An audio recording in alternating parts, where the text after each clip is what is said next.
사람이 늙는다는 건 주름이 늘어나는 게 아니었습니다. 어느 날 갑자기 가장 믿었던 사람이 내 손을 놓아버리는 순간이었습니다. 아버지, 솔직히 말해서요. 이제 저희 인생까지 책임지라는 건 너무하신 거 아닙니까? 그 말을 들은 순간 김도연은 자신이 아직 젊다고 믿었던 지난날이 얼마나 어리석었는지 처음 알았습니다. 63. 아직은 괜찮다고 생각했습니다. 허리가 좀 아파도 무릎이 시큰거려도 병원에서 쉬라고 해도 그는 늘 웃으며 넘겼습니다. 내가 이 정도로 쓰러질 사람이냐? 평생 그렇게 살아왔습니다. 비 오는 날 철근을 날랐고 한겨울 새벽에 시멘트를 부었고 손가락이 찢어져도 붕대 하나 감고 다시 현장으로 나갔습니다. 자식만 잘 되면 된다고 믿었습니다. 내 등이 휘어도 내 인생이 조금 늦어져도 괜찮다고 생각했습니다. 그런데 사람 일이라는 게 참 이상합니다. 남한테 사기당한 건 견딜 수 있어도 자식한테 버림받는 건 견딜 수가 없었습니다. 그것도 내가 평생 피땀 흘려 모은 돈을 다 가져가고 돌아온 말이 증거 있으세요? 였을 때는 더 그랬습니다. 그날 며느리는 커피잔을 내려놓으며 웃었습니다. 웃는데도 차가웠습니다. 아버님, 부모가 자식 도와준 걸 가지고 이렇게까지 하시면 저희도 참 난처하네요. 그 옆에서 아들은 고개를 숙인 채 아무 말도 하지 않았습니다. 변명도 없고 미안하다는 말도 없었습니다. 그 침묵이 더 잔인했습니다. 김도연은 그 자리에서 처음으로 알았습니다. 사람은 돈을 잃어서 무너지는 게 아니라 믿음을 잃어서 무너진다는 것을요. 하지만 그들은 몰랐습니다. 낡은 점퍼를 입고 시장표 검은 비닐봉지를 들고 다니는 그 늙은 아버지가 그냥 늙은 현장 일꾼이 아니라는 걸. 늘 허리 굽혀 살아서 약해 보였지만 사실은 누구보다 무서운 사람이었다는 걸. 그리고 한번 등을 돌리면 끝까지 가는 사람이라는 걸 말입니다. 아들은 몰랐습니다. 자신이 받아 챙긴 2억이 아버지 인생의 마지막 돈이 아니었다는 걸. 며느리는 몰랐습니다. 사람을 겉모습으로 판단한 대가가 얼마나 비쌀 수 있는지를요. 그리고 그 겨울 그 집안은 완전히 뒤집어졌습니다. 잘 나가던 아들의 직장은 흔들리기 시작했고 번쩍이던 강남 아파트는 급매로 내놓게 되었으며 누구보다 당당하던 며느리는 무릎을 꿇게 됩니다. 하지만 더 놀라운 건 그 모든 일이 끝난 뒤에도 김도연이 선택한 마지막 한마디였습니다. 사람이 잘못은 할 수 있다. 그런데 사람을 사람으로 안 본 건 그건 용서가 쉽지 않다. 오늘 이야기는 아직 젊다고 믿었던 한 남자가 가장 늦은 나이에 가장 크게 무너지고 가장 통쾌하게 다시 일어서는 이야기입니다. 끝까지 들으시면 아마 여러분도 한 사람쯤 떠오르실 겁니다. 내가 너무 믿었던 사람, 그래서 더 아팠던 사람 말입니다. 그리고 혹시 지금 누군가를 초라한 옷차림이나 늙은 얼굴만 보고 쉽게 판단하고 계시다면 오늘 이야기가 조금은 다르게 들릴지도 모르겠습니다. 구독과 좋아요는 이 채널이 계속 좋은 이야기를 전하는데 큰 힘이 됩니다. 여러분의 작은 응원이 또 다른 누군가의 위로가 됩니다. 오늘도 끝까지 함께 해주시기 바랍니다. 지금부터 아직 젊다고 믿었던 한 남자의 이야기를 시작하겠습니다. 김도연은 63이었습니다. 사람들은 그를 보면 그냥 동네 어디에나 있는 평범한 노인이라고 생각했습니다. 낡은 점퍼에 해진 운동화, 겨울이면 늘 같은 검은 털모자를 눌러쓰고 다니는 사람. 새벽 5시만 되면 아파트 계단을 천천히 내려와 편의점 앞 자판기에서 캔커피 하나를 뽑아 들고 김이 모락모락 나는 입김을 내뿜으며 하늘을 올려다보는 사람. 누가 봐도 은퇴 후 소일거리나 하며 사는 늙은 아저씨 같았습니다. 하지만 도연은 그런 시선을 굳이 바로잡지 않았습니다. 사람은 겉으로 보이는 것만 믿는다는 걸 그는 오래전에 이미 배웠기 때문입니다. 그가 사는 곳은 서울 외곽의 오래된 구축 아파트였습니다. 엘리베이터도 없는 5층짜리 건물, 벽에는 오래된 물자국이 번져 있었고 겨울이면 창틀 사이로 찬바람이 스며들었습니다. 복도 끝집에서는 늘 생선 굽는 냄새가 났고 아래층 할머니는 매일 아침 같은 시간에 TV 드라마 소리를 크게 틀어놓았습니다. 화려하진 않았지만 도연에게는 그곳이 평생 피땀 흘려 지켜낸 성 같은 집이었습니다. 아내 박선자는 그런 남편을 볼 때마다 답답했습니다. 당신은 왜 그렇게 맨날 남 좋은 일만 하고 살아? 남들은 다 자기 챙기고 사는데. 도연은 식탁에 앉아 된장국을 한 숟갈 뜨며 웃었습니다. 내가 잘 살아야 뭐하냐? 자식이 잘 살아야지. 선자는 혀를 찼습니다. 그래. 그래서 지금 우리가 이 모양이지. 자식 위해서 다 퍼주고. 도연은 대답하지 않았습니다. 그 말이 틀리지 않다는 걸 알았기 때문입니다. 아들 김준호는 35이었습니다. 반듯한 양복을 입고 금융회사에 다녔습니다. 어릴 때부터 공부를 잘했고 도연이 가장 자랑스러워하던 사람이었습니다. 비 오는 날 현장에서 젖은 작업복을 입고도 웃을 수 있었던 이유가 바로 그 아들이었습니다. 우리 아들은 나처럼 안 살아도 된다. 그 말이 도연의 평생 주문이었습니다. 준호는 결혼도 잘했습니다. 며느리 이수지는 예쁘고 똑똑했고 처음엔 누구보다 싹싹했습니다.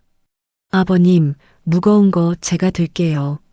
어머니, 오늘 반찬 진짜 맛있어요. 겉으로 보면 흠잡을 데 없었습니다. 하지만 선자는 처음부터 그 웃음이 마음에 걸렸습니다. 저 애는 눈이 너무 빨라. 뭘 또 사람을 그렇게 보냐? 당신은 사람 보는 눈이 없어서 문제야. 도연은 늘 웃어넘겼습니다. 자식이 행복하면 그걸로 됐다고 생각했습니다. 그의 겨울은 유난히 추웠습니다. 창문에 성에가 끼고 밤이면 보일러 돌아가는 소리가 유난히 크게 들렸습니다. 도연은 최근 들어 허리가 자주 끊어질 듯 아팠지만 병원 가자는 선자의 말을 번번이 미뤘습니다. 좀 쉬어야 합니다. 정형외과 의사가 몇 번이나 말했지만 도연은 고개만 끄덕였습니다. 그에게 쉬는 건 사치였습니다. 아직도 그는 작은 건설 하청업체의 이름만 걸어두고 필요하면 현장에 나가 사람들을 챙겼습니다. 겉으론 은퇴한 것처럼 보여도 뒤에서는 여전히 많은 사람이 그를 찾았습니다.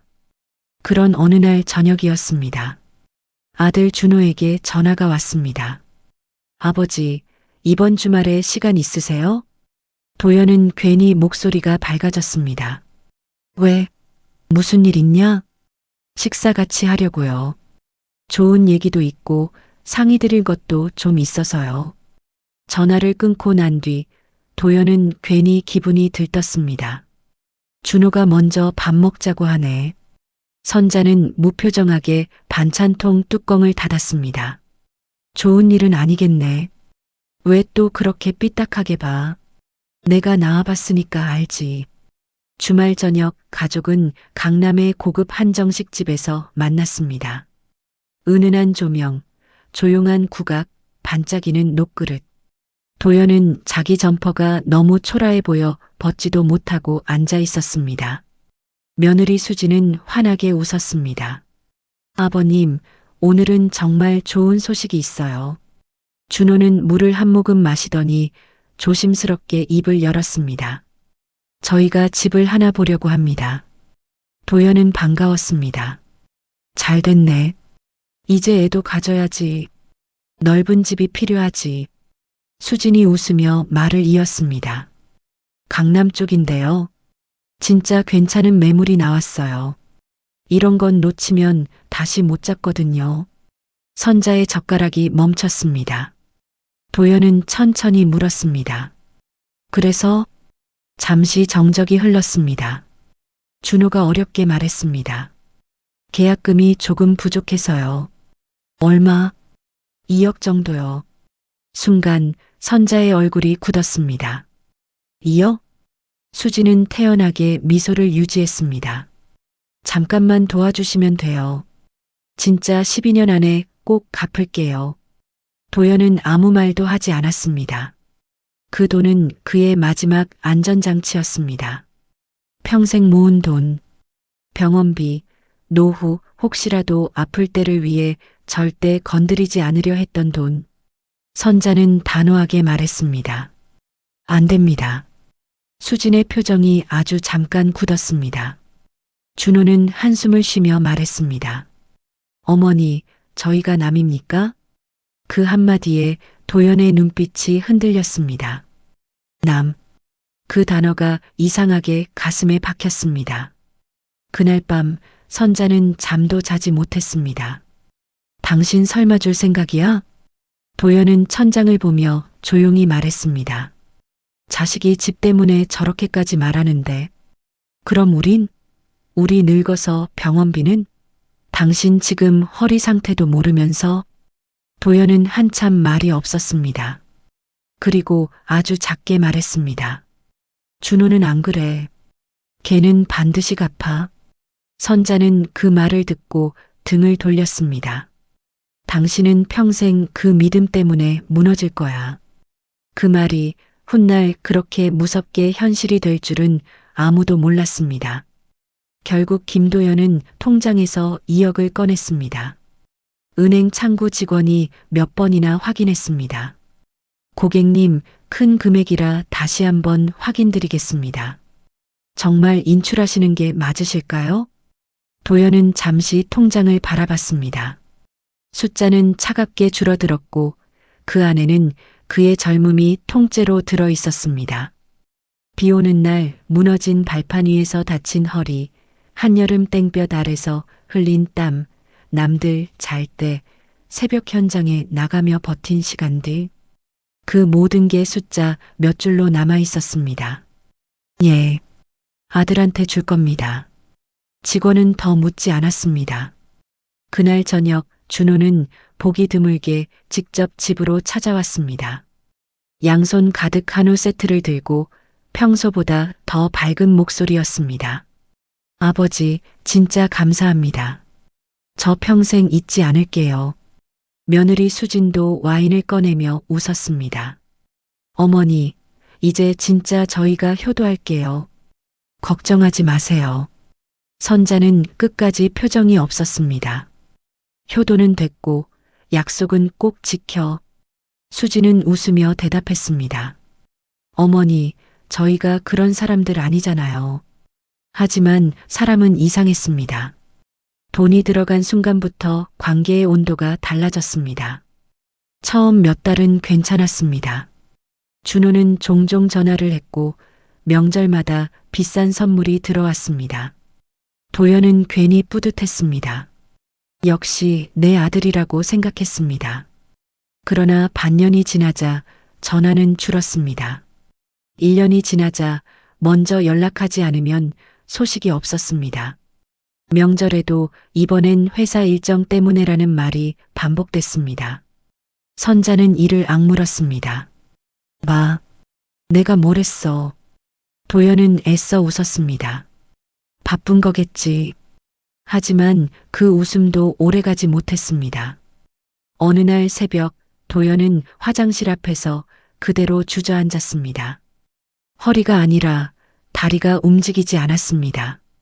식은땀이 등에 흘렀고 숨이 막혔습니다. 선자가 놀라 소리쳤습니다. 도연 씨, 정신 차려. 응급실의 형광등은 유난히 차가웠습니다. 검사가 끝난 뒤 의사는 조용히 말했습니다. 허리 디스크가 많이 진행됐습니다. 수술을 미루시면 안 됩니다. 비용은요? 의사는 종이를 넘기며 금액을 적었습니다.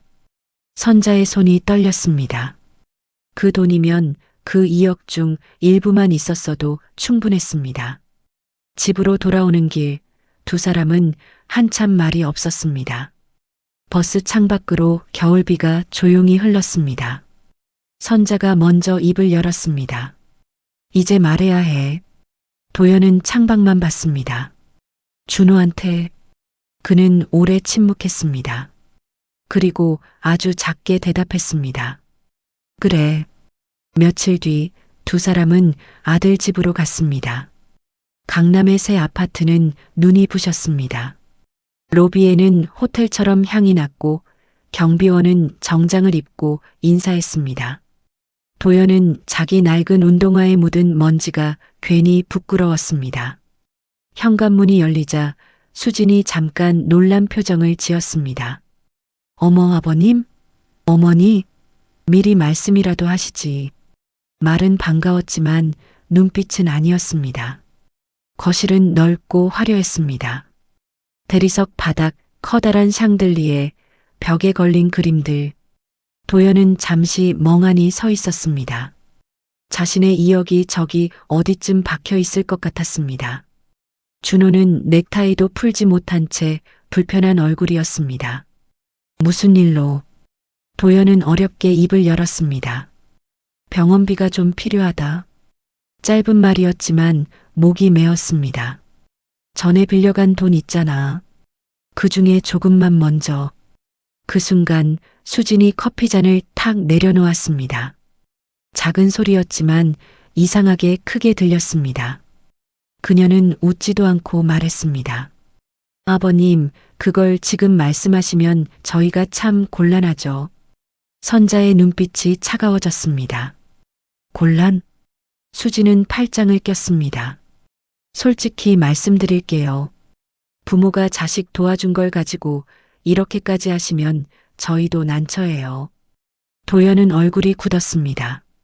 도와준 게 아니라 빌려준 거다. 수지는 코웃음을 쳤습니다. 증거 있으세요? 순간 공기가 얼어붙었습니다. 선자가 자리에서 벌떡 일어났습니다. 뭐라고 했니? 수지는 한치도 물러서지 않았습니다. 요즘 세상에 현금으로 주고받고 차용증도 없이 그걸 누가 인정해요? 솔직히 말해서 저희도 억울하죠. 도연은 아들을 바라봤습니다. 준호야, 너도 그렇게 생각하냐? 준호는 끝내 눈을 마주치지 못했습니다. 한참 뒤 아주 작게 말했습니다. 지금 저희도 여유가 없어요. 그 말 한마디가 칼처럼 들어왔습니다. 도연은 멍하니 서 있었습니다. 평생 자식 위에 산 인생이 그 한 문장으로 끝나는 것 같았습니다. 선자는 떨리는 목소리로 외쳤습니다. 내 아버지가 어떤 사람인지 알면서도 그렇게 말이 나와? 수지는 차갑게 잘랐습니다. 솔직히요? 부모도 적당히 해야죠. 언제까지 책임져야 합니까? 그 순간 도연의 표정이 완전히 사라졌습니다. 분노도 슬픔도 실망도 아니었습니다. 오히려 너무 조용해서 더 무서운 얼굴이었습니다. 그는 천천히 자리에서 일어났습니다. 그리고 아주 낮은 목소리로 말했습니다. 알겠다. 딱 두 글자였습니다. 하지만 그날 이후 모든 것이 달라지기 시작했습니다. 집으로 돌아오는 차 안에서 아무도 말을 하지 않았습니다. 겨울 저녁의 도로는 길게 막혀 있었고 창밖의 불빛들은 빗물에 번져 흐릿했습니다. 선자는 몇 번이고 입을 열려다 참았습니다. 괜히 한마디 했다가 남편이 정말 무너질까봐 겁이 났습니다. 도연은 조수석 창밖만 바라보고 있었습니다. 얼굴엔 아무 표정도 없었습니다. 화를 내는 것도 아니고 울지도 않았습니다. 오히려 그 침묵이 더 무서웠습니다. 집에 도착하자마자 선자가 참았던 말을 터뜨렸습니다. 내가 뭘 했어? 내가 뭘 했냐고.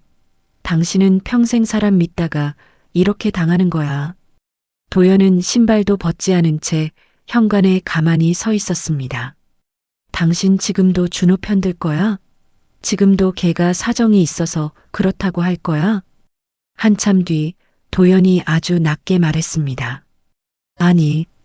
선자는 순간 말을 멈췄습니다. 도연은 천천히 고개를 들었습니다. 그 눈빛은 선자도 처음 보는 것이었습니다. 이번엔 아니다. 짧은 한마디였지만 선자는 그 순간 알았습니다. 뭔가 끝났다는 것을. 그날 밤 도연은 잠을 자지 않았습니다. 대신 창고 깊숙이 넣어둔 오래된 철제 서류함을 꺼냈습니다.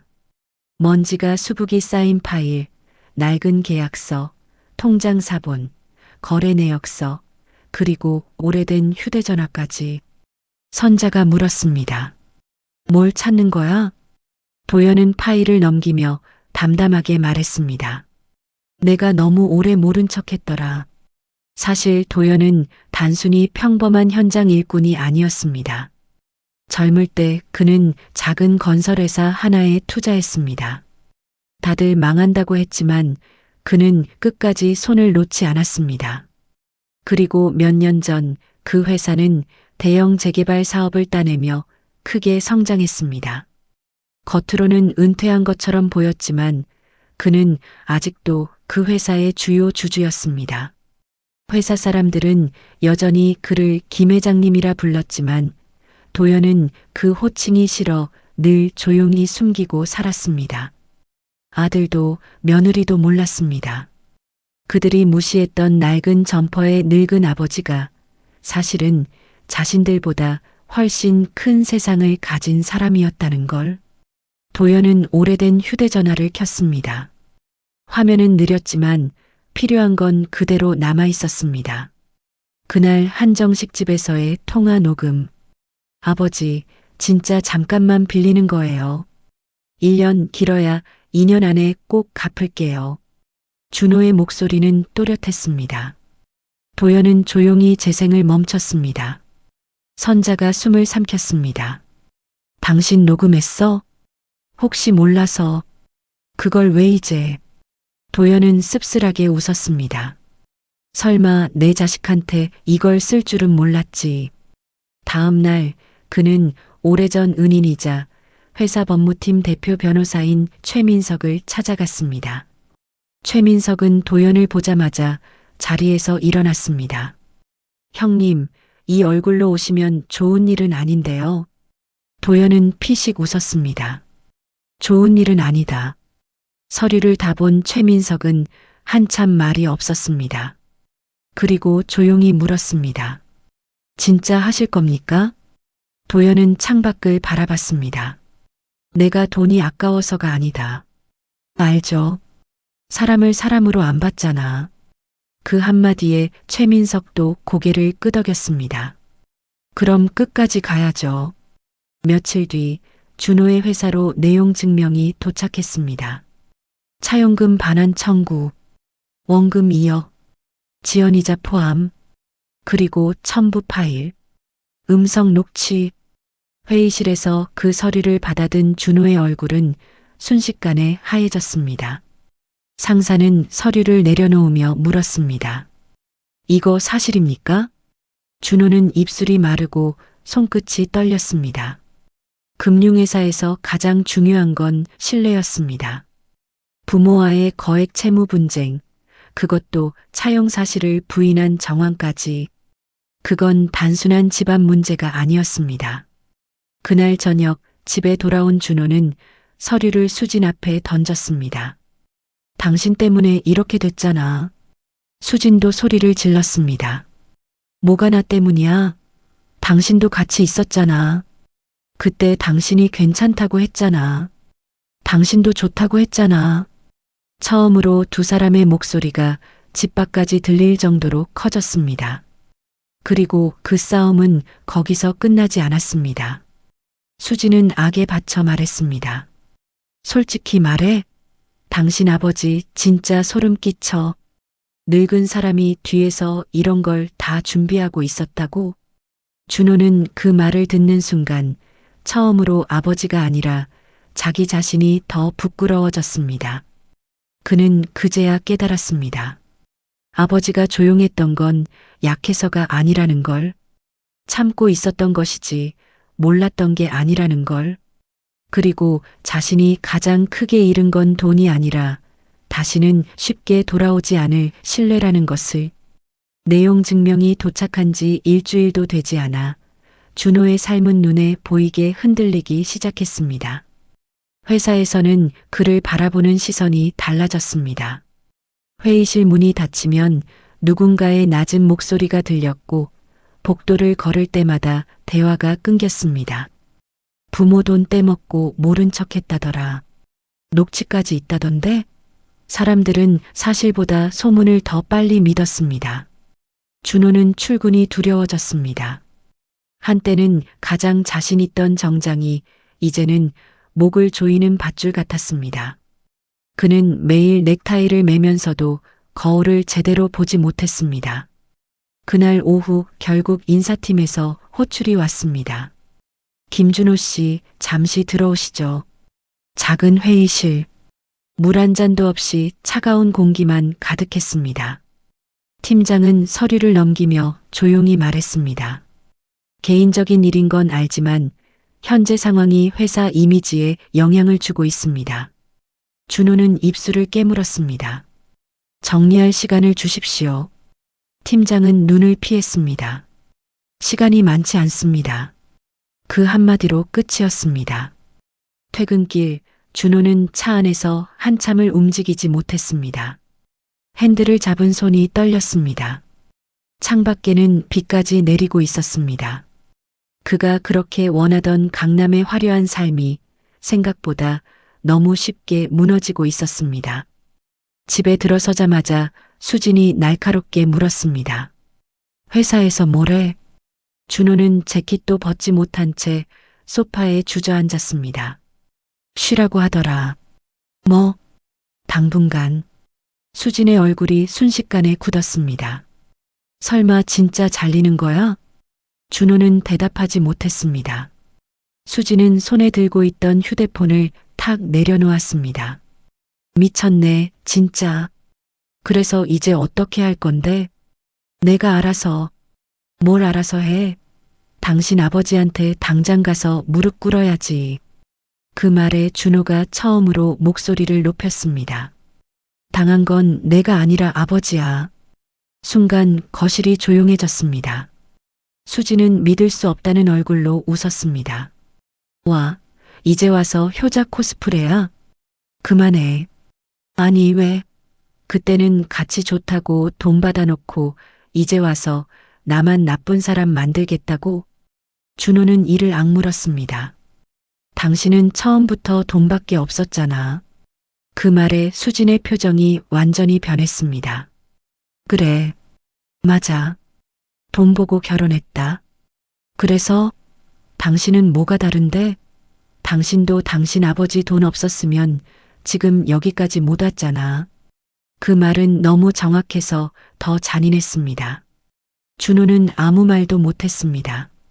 수지는 냉장고에서 물을 꺼내 한 모금 마시더니 아주 차갑게 말했습니다. 나 친정 갈 거야. 뭐? 당신 회사도 흔들리고 집도 날아가게 생겼는데 내가 여기서 왜 버텨? 난 이런 인생 원한 적 없어. 수진아. 그리고 솔직히 말할까? 당신 아버지 진짜 무서워. 그런 사람인 줄 알았으면 처음부터 이렇게 안 했어. 그녀는 캐리어를 꺼냈습니다. 그때 초인종이 울렸습니다. 띵동. 두 사람은 동시에 얼어붙었습니다. 문을 열자 부동산 중개인이 서 있었습니다. 아, 연락받고 왔습니다. 금매로 내놓으신다고 해서요. 수진의 얼굴이 하얗게 질렸습니다. 준호는 멍하니 중개인을 바라봤습니다. 무슨 금매요? 중개인은 당황한 표정으로 서류를 확인했습니다. 아, 남편분 모르셨습니까? 사모님께서. 준호는 천천히 고개를 돌렸습니다. 수지는 입술을 깨물고 있었습니다. 당신 집을 팔려고 했어? 그럼 어떡해? 당신 직장도 끝났고 내용 증명은 날아왔고 이자까지 붙으면 감당 안 되잖아. 나한테 상의도 없이? 당신이 뭘 할 수 있는데? 그 순간 준호는 완전히 무너졌습니다. 회사도 집도 결혼도 자신이 쌓았다고 믿었던 모든 것이 사실은 너무 쉽게 흔들리는 모래성이었습니다. 그리고 그 모든 시작은 단 하나였습니다. 아버지가 늙었다고, 약해졌다고, 이제는 아무것도 못할 거라고 생각했던 그 오만함. 그날 밤 수지는 결국 짐을 싸서 친정으로 떠났습니다. 넓은 거실에는 캐리어 바퀴 자국만 남았습니다. 준호는 혼자 소파에 앉아 한참을 움직이지 못했습니다. 벽에 걸린 가족 사진 속에서 결혼식 날 활짝 웃고 있는 자신과 부모가 보였습니다. 그 사진 속 아버지는 분명 웃고 있었는데 지금 생각해 보니 그 미소가 왜 그렇게 조심스러웠는지 이제야 알 것 같았습니다. 준호는 떨리는 손으로 휴대폰을 들었습니다. 수십 번 눌렀다 지운 끝에 결국 아버지 번호를 눌렀습니다. 신호음이 길게 울렸습니다. 그리고 아주 익숙한 목소리가 들렸습니다. 왜? 전화기 너머로 들려온 아버지의 짧은 한마디는 이상할 만큼 차가웠습니다. 왜? 예전 같았으면 무슨 일이냐라고 물었을 사람이었습니다. 그 짧은 두 글자에 준호는 자신이 얼마나 멀리 와버렸는지 처음 실감했습니다. 한동안 아무 말도 하지 못했습니다. 목이 꽉 막힌 것처럼 숨이 답답했습니다. 아버지 말을 꺼내는 순간 목소리가 떨렸습니다. 도연은 조용히 기다렸습니다. 재촉도 없었습니다. 그 침묵이 오히려 더 견디기 힘들었습니다. 죄송합니다. 겨우 나온 말은 그것뿐이었습니다. 수화기 너머에서 한참 동안 아무 소리도 들리지 않았습니다. 준호는 손에 땀이 흥건해졌습니다. 그리고 도연이 아주 담담하게 말했습니다. 내일 아침 6시 집 앞으로 와라. 뚝. 전화는 그렇게 끝났습니다. 다음 날 새벽 아직 해도 뜨지 않은 시간. 준호는 부모님 아파트 앞에 서 있었습니다. 봄이 온다고 했지만 새벽 공기는 여전히 차가웠습니다. 정장을 입고 다니던 손에는 어색하게 작업용 장갑이 들려 있었습니다. 현관문이 열리고 도연이 나왔습니다. 늘 입던 낡은 점퍼, 검은 모자, 무표정한 얼굴. 따라와. 그 말뿐이었습니다. 두 사람이 도착한 곳은 오래된 건설 현장이었습니다. 먼지가 날리고 철근 냄새와 시멘트 냄새가 섞여 코를 찔렀습니다. 젊은 작업자들이 분주하게 움직이고 있었고 누군가는 벌써 욕을 섞어가며 소리를 지르고 있었습니다. 준호는 멍하니 주변을 둘러봤습니다. 여길 왜? 도연은 안전모를 하나 던졌습니다. 아버지, 저는 왜? 양복 입는 손은 흙 만지면 안 되냐? 짧은 한마디에 준호는 입을 다물었습니다. 그날 그는 처음으로 아버지가 평생 서 있던 자리에 섰습니다.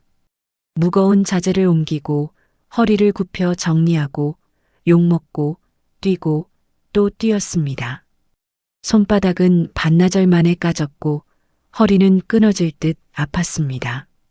점심시간 허름한 식당에서 된장찌개를 앞에 두고도 숟가락을 들 힘이 없었습니다. 도연은 아무렇지 않게 밥을 먹고 있었습니다. 준호는 그 모습을 보다가 결국 참지 못하고 말했습니다. 아버지 어떻게 이런 걸 평생 하셨어요? 도연은 국을 한 숟갈 뜨며 대답했습니다. 내 등록금 낼 때는 힘든 줄 몰랐다. 그 한마디에 준호는 그대로 고개를 숙였습니다. 눈물이 떨어졌습니다. 비싼 술자리에서도 회사에서 잘릴 위기에서도 울지 않았던 사람이었습니다. 그런데 뜨거운 된장찌개 앞에서 처음으로 울었습니다. 제가 너무 늦었죠. 도연은 젓가락을 내려놓고 아들을 바라봤습니다. 늦었다고 생각할 때가 시작이다. 그 말은 꾸짖음이 아니었습니다. 더 아팠습니다. 그날 저녁 준호는 부모님 집으로 함께 돌아왔습니다. 선자는 아무 말 없이 식탁에 밥을 더 올려놓았습니다. 미역국 냄새가 조용히 퍼졌습니다. 한 숟갈 뜨는 순간 준호는 또 울컥했습니다. 언제부터 이 집 밥을 당연하게 생각했는지 기억도 나지 않았습니다. 며칠 뒤 법원에서 조정 기일이 잡혔습니다. 수진도 나왔습니다. 여전히 비싼 가방을 들고 있었지만 얼굴은 예전 같지 않았습니다. 조정실 안은 싸늘했습니다. 수진은 끝까지 억울하다는 얼굴이었습니다.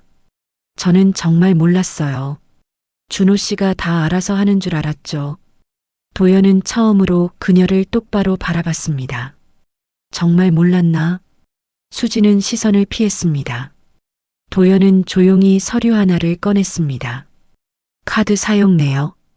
그 2억이 들어간 직후 명품 매장과 해외여행 결제 내역이 빼곡했습니다. 수진의 얼굴이 굳었습니다. 도연은 담담하게 말했습니다. 내가 늙었다고 아무것도 모를 거라고 생각했지. 조정실 안이 조용해졌습니다. 사람이 가난한 건 괜찮다. 나도 가난하게 살았다. 그런데 사람까지 가난하면 안 된다. 수진은 끝내 아무 말도 하지 못했습니다. 그날 조정은 도연에게 유리하게 끝났습니다. 집은 매각되고 채무는 정리되며 준호는 직접 갚아나가기로 했습니다. 밖으로 나오며 준호는 조용히 말했습니다. 아버지 정말 죄송합니다. 도연은 하늘을 한번 올려다봤습니다. 그리고 천천히 말했습니다. 돈은 다시 벌 수 있다. 그런데 사람을 잃으면 그건 오래 간다. 준호는 그 말을 평생 잊지 못하게 됩니다. 왜냐하면 그날 그는 처음으로 아버지가 아니라 한 사람 앞에 무릎을 꿇었기 때문입니다. 그날 이후 준호의 삶은 완전히 달라졌습니다. 아침 6시에 일어나 현장으로 나가고 저녁이면 부모님 집에 들러 밥을 먹고 돌아갔습니다.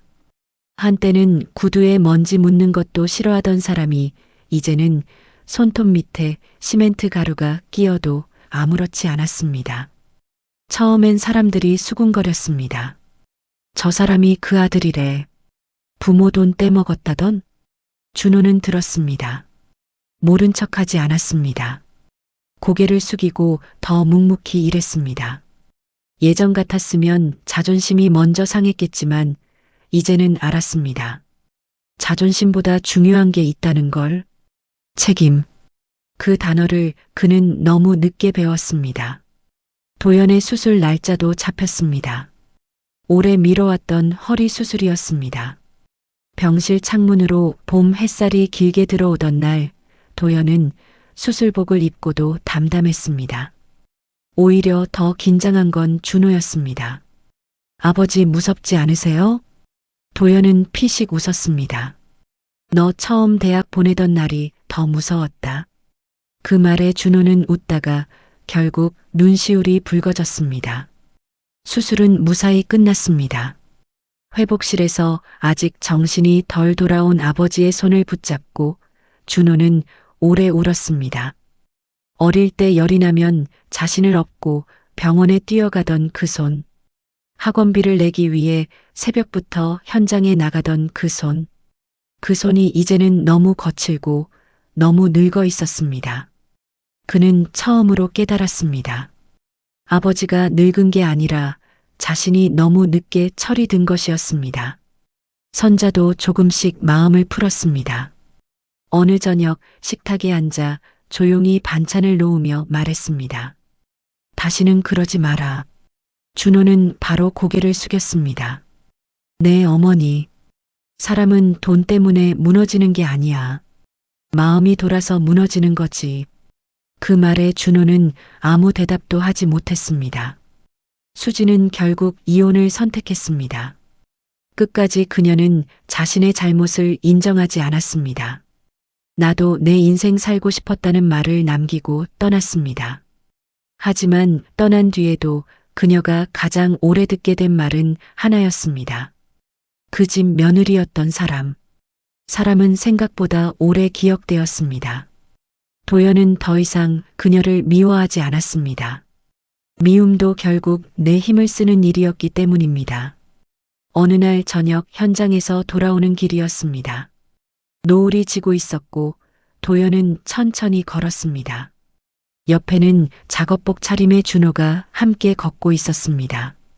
한참을 걷다가 준호가 조심스럽게 물었습니다.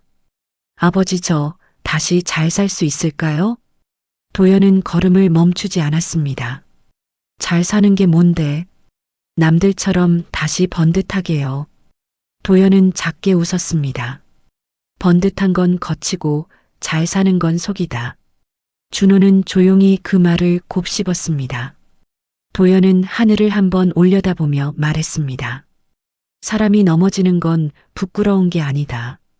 넘어진 자리에서 남 탓만 하는 게 부끄러운 거지. 바람이 조용히 불었습니다.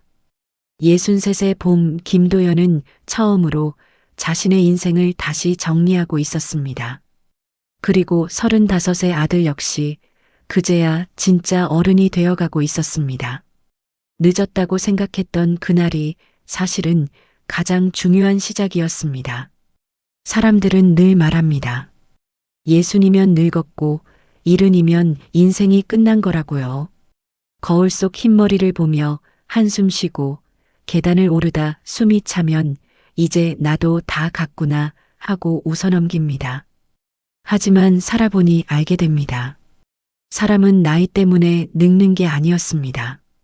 믿었던 사람에게 등을 돌려줬을 때, 더는 누구도 믿고 싶지 않아질 때, 그때 비로소 늙는 것이었습니다. 김도연은 63세 처음으로 완전히 무너졌습니다. 평생 가족을 위해 살아왔고 자식이 잘 되면 그걸로 됐다고 믿었습니다. 자신은 낡은 점퍼 하나로도 괜찮았고 허리가 끊어질 듯 아파도 참을 수 있었습니다.